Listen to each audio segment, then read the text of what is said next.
Hello ladies and gentlemen, Craig Smith here, and today we're going to go over the progression of learning how to do a kettlebell swing.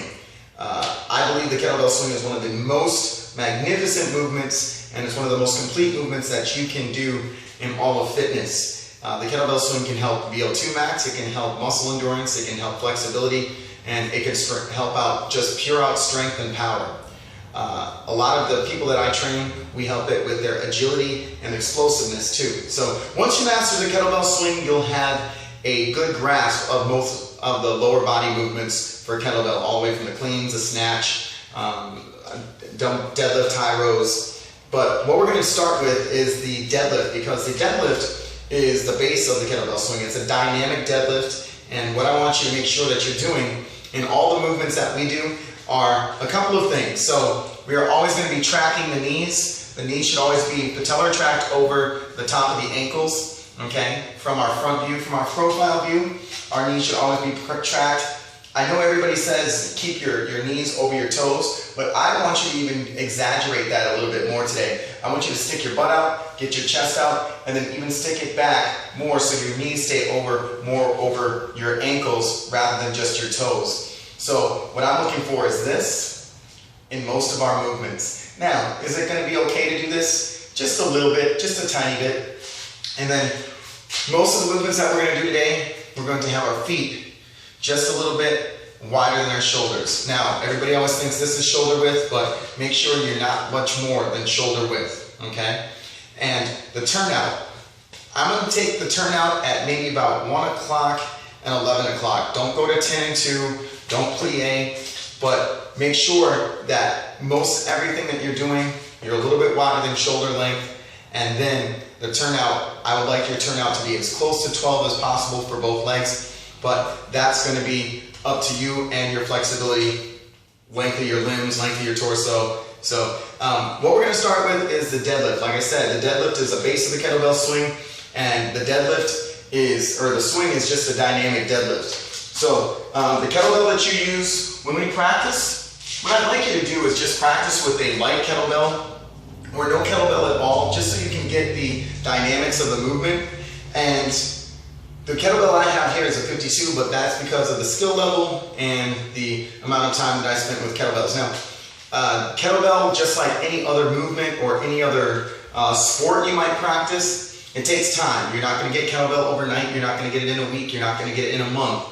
It takes practice and practice and practice and repetition. So make sure that when you get your kettlebell video in today, that you go practice and practice and practice what we teach you today. And then I will also be putting out some more kettlebell videos that will give you some more advanced movement, and we'll go into even more variables of fitness. But let's start with the kettlebell deadlift. And most any deadlift is going to be basically the same. Now, for the average fitness person or the average person trying to get in shape, we do not want to lock out our knees when we go into the deadlift. This is a special variation of the deadlift. It's a Romanian deadlift, and that's just because most of us aren't trained to do this the correct way. We want, again, chest out, butt out, and then we're going to bring ourselves down to touching the kettlebell. Our hinges at the hips on the deadlift, okay? Our hinges at the hips at the deadlift, and not bending at the knees, okay? So I don't want you to bend at the knees. Your knees are going to be bent, but when we move the movement, it's going to move at the hips. The hinge is at the hips, okay? When we go to a kettlebell, when we go up to the kettlebell, we always address it first. So I get either behind it, right over the top of it, all right? And I make sure, this is where I usually gauge how far my feet are apart. I don't touch the kettlebell, but I just go slightly wider than the kettlebell. That way I know that the kettlebell is going to go between my legs when I swing it. So when I do the deadlift, okay, chest out, butt out, and I'm going to show you the profile view, but my knees are tracked over. My knees are tracked over my ankles, all right? And I grab the kettlebell. When I grab the kettlebell, I still make sure my shoulders are rolled back, my chest is out, and your gaze, the way you look or the direction you look, your nose is either going to be straight out at 9 o'clock, 8 or 7, never 6 and never 10. All right? So we've got the kettlebell now, and we squeeze up, squeezing the hamstrings and the glutes. top of the kettlebell swing and the top of the deadlift is locked out. So when I lock out, my quads are locked out, my hamstrings are squeezing, my glutes are squeezing, my shoulders are rolled back, and my chest is always out. So let's show you that from the side view. All right, so when I go grab the kettlebell, I address it, and when you address it, you can't see the kettlebell right now, and normally if I look down, I can't see the kettlebell when I address it. So chest out, butt out, all right? My gaze, where I'm looking, is 8 o'clock to 9 o'clock, maybe down to 7 o'clock, and my hinge is at the hips, okay? So I like to raise my butt up just a little bit, and when I contract, or when I start to make the movement happen, and I always like to tell people this, whenever you feel like you gotta go, that's the poopy face, don't make the poopy face, do a biomechanical breath. The biomechanical breath comes from beneath the diaphragm, and you blow out like a basketball or something, letting air out. So,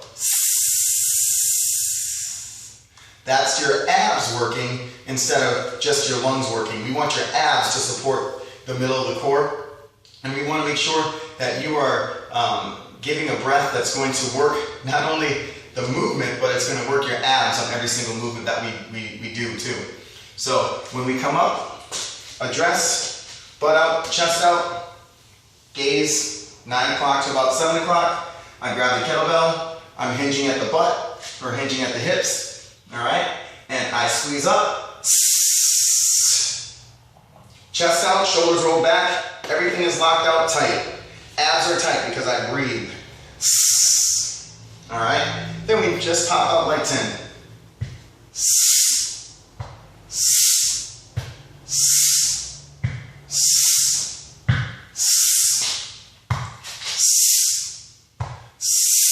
The knees stay tracked over the ankles.